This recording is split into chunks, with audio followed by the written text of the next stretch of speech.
অলোক বলেছে মন মানে যাওয়া ভুল ছিল। আমি অলোকের সুরটায় সুর মিলিয়েছিলাম। আমার আজকে খুব ভালো লাগছে। আমার ঠিক সালটা মনে নেই, হয়তো 82 সাল হবে। অলোককে বাড়ির থেকে ভোরবেলায় ভাস্কর আর আমি ওর বাড়ির থেকে তুলতে গিয়েছিলাম। যখন ওর বাড়িতে প্রবেশ করি, ভাস্কর বললো, আমি যাবো না রে বাবা, তুই যা। আমি গিয়ে যখন প্রবেশ করি তখন নিচে দেখলাম বহু মানুষ, মহিলা পুরুষ সব একত্রিত হয়ে আছে।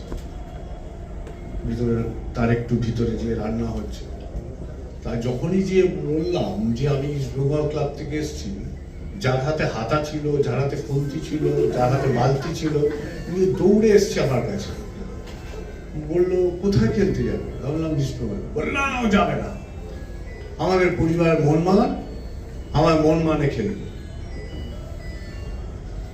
তো যেন আমার একটু জেদ বাড়লো, যাবে না মানে ওকে নিয়ে যেতে হবে।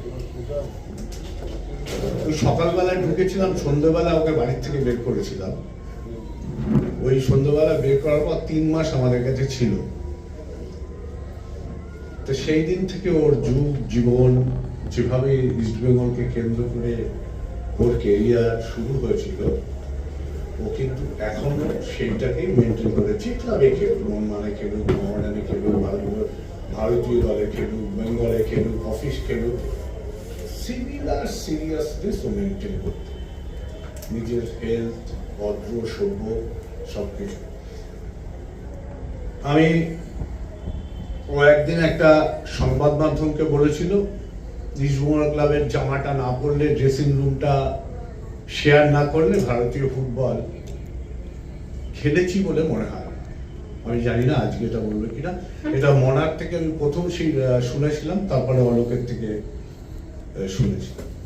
ইস্টবেঙ্গল মোহনবাগান এই লড়াই থাকবে, এখানে সেইটা করতে আসেনি। অলোক যখন খেলেছে কিংবা অলোক যখন আমাদের টিমের কোচিং করিয়েছে, সেটার একটা ইতিহাস আছে, যে ইতিহাসটা ন্যাশনাল না ইন্টারন্যাশনাল ইতিহাস আছে। মোহনবাগানকে হারানো কি মোহামেডানকে হারানো না, বিদেশের মাটিতে বিদেশি টিমকে হারিয়ে ও দেশের জন্য গৌরব নিয়ে এসেছিল ইস্টবেঙ্গল ক্লাবের লালন উদয়।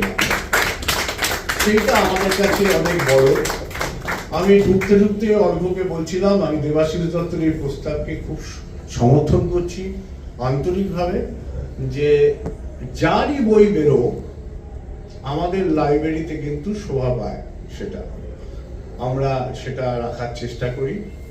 দেবাশিস দত্ত লাস্ট যে বইটা বের করেছে, সাংবাদিক দেবাশিস দত্ত, তার বইটাও আমাদের শোভা পায়। তো আমরা চাই, আমি 100 বইয়ের কথা ওকে বলেছিলাম যে আমাদের দিস আমরা রাখবো।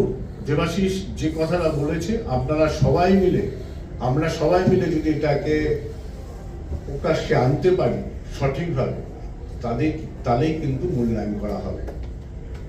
শেষ কথাটা বলি, আজকে ওর পরিবারের সাথে আমাদের দীর্ঘদিনের সম্পর্ক। ওর স্ত্রী খুব অসুস্থ, আমি তার সুস্থ জীবন কামনা করি।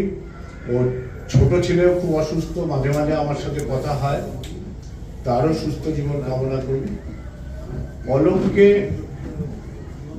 প্রতিনিয়ত আমি বলি, তুই মাঠে আয়, ক্লাবে আয়, তোর মন সব ভালো থাকবে।